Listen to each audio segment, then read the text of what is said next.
pessoal? Bom, como vocês viram, acabamos de sair de uma operação, né?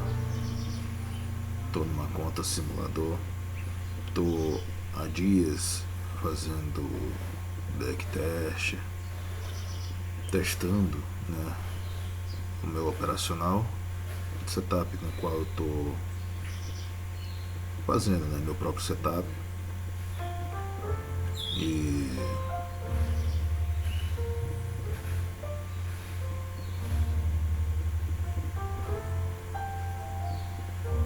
peraí.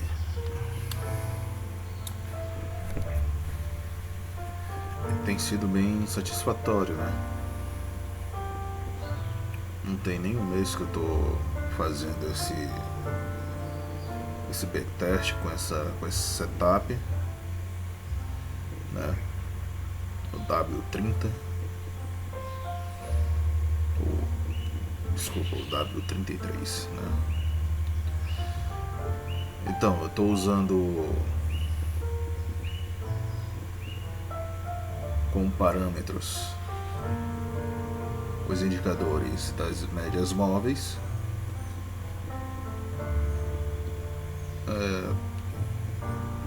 e o IFR, mas totalmente modificado.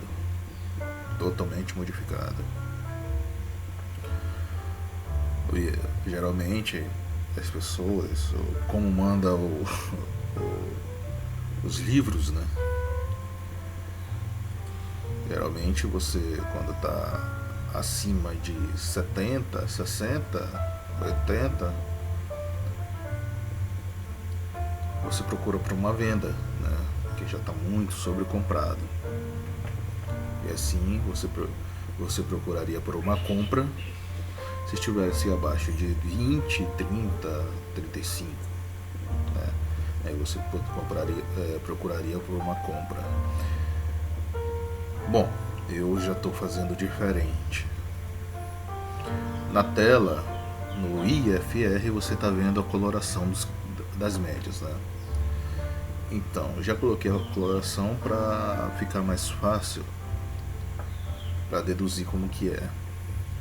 No IFR, você vai procurar por compra quando a linha, a média verde, estiver acima de 60.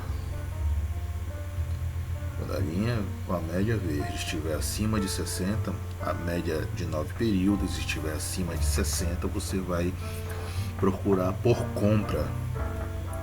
E quando a média estiver abaixo de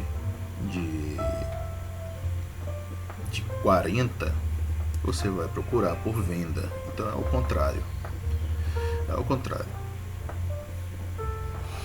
Bom, olha só. Nessa última operação eu entrei aqui, né? Nessa região aqui, onde está a mãozinha. Entrei mesmo aqui. Tirando como base, olha só a média de 9 períodos do IFR.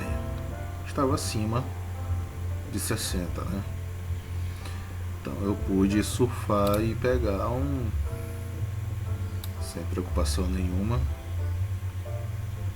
seja os meus 250 pontos, né? Isso aqui não é no replay não, tá, pessoal? Isso aqui é pregão ao vivo, 9h35 da manhã, dia 29, para quem estiver assistindo depois, né?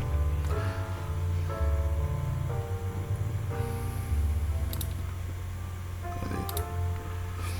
Então eu peguei essa subida todinha até chegar no meu alvo, né? Tá, eu não só uso esse parâmetro de entrada, né, o IFR, também uso as médias móveis. As médias móveis, elas são 3, né? Elas são 3 aqui. Na realidade 4 com a pontilhada aqui, a quarta de 9 período, vou explicar depois.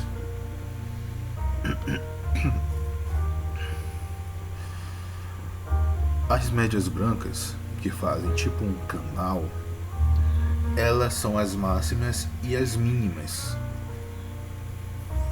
Mais máxima em 10 períodos exponenciais, tá? As exponenciais de 10 períodos, máximas e mínimas, tá? E a média roxa é de 10 períodos, mas com deslocamento de 4, tá? Com deslocamento de 4. Então são 3 médias de 10, sendo que a roxa, a violeta, a roxa, ela tem um deslocamento de 4. Então eu vou fazer uma compra quando todas elas estiverem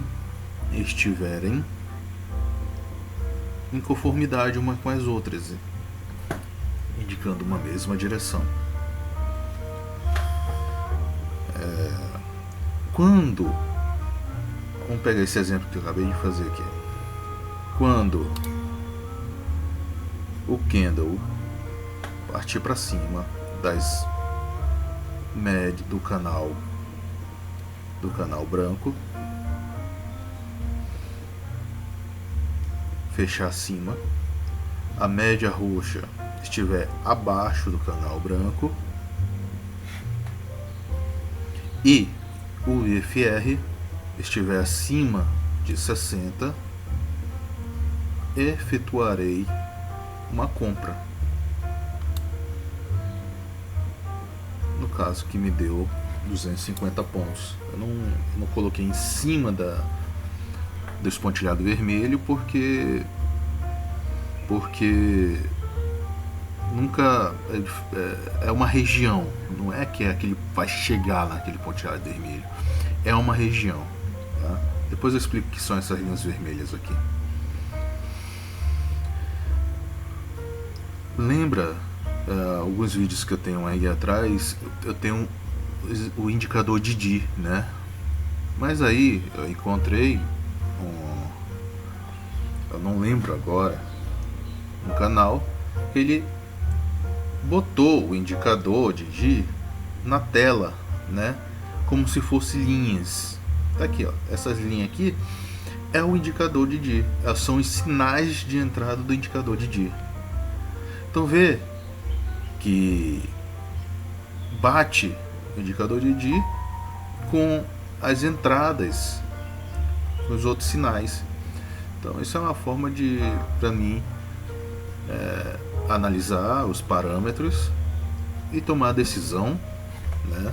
Tomar a decisão se vou fazer uma entrada ou não, né? Então aqui eu fui feliz, fiz uma entrada que me deu 200 pontos. Aqui, olha só, o indicador de dia deu um sinal de venda. A média roxa partiu para cima do canal branco e o IFR me deu sinal de venda aqui embaixo também. Então eu teria feito uma venda aqui quando todos esses parâmetros se combinassem e estaria em operação agora. Aqui estaria me dando ali os seus 100 pontinhos, né? E basicamente é isso, né? Basicamente é o setup que eu tô idealizando, né? Procurando, ajustando com os erros e acertos, vendo onde eu posso operar, onde não. E essas linhas, né, essas linhas aqui que aparecem coisas, são as linhas de pivô, o indicador de pivô point por níveis, né? Eu uso elas mais para alvos, né? Eu uso elas para alvos de suporte e resistência também. Como foi aqui, meu alvo era aqui. Coloquei um pouquinho abaixo e pegou meu alvo. Então eu uso mais o indicador de pivô para alvos, né? E como fica meu stop? Beleza. Se não for no teu alvo, o meu stop é quando as médias cruzarem, a média roxa cruzar para cima da média do canal branco, ou aparecer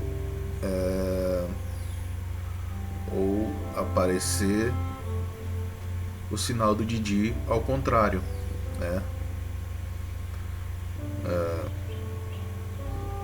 Basicamente esse seria um dos sinais que você poderia usar para sair da operação.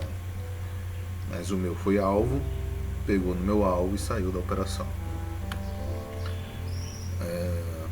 Você está vendo aqui, com o sinal de venda que me deu aqui, estaria com meus 150 pontos aqui.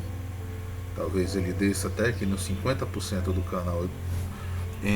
canal das linhas, 50% das linhas dos pivô que eu marquei aqui.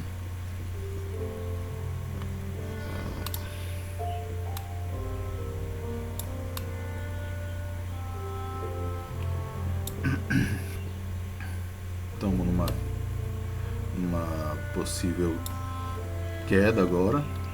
Eu marquei, peguei o Fibonacci, eu marquei os 50% dessa linha pontilhada vermelha até essa linha vermelha aqui, que me gerou 50% entre esses dois pivôs.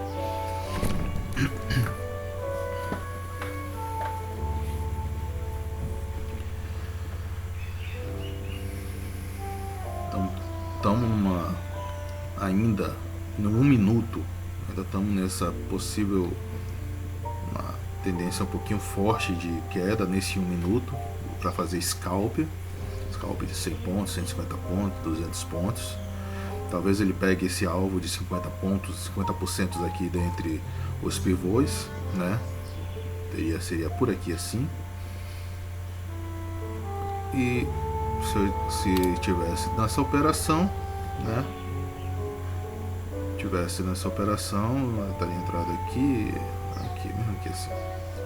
Teria entrado. E se chegar nos 50% desse pivôs,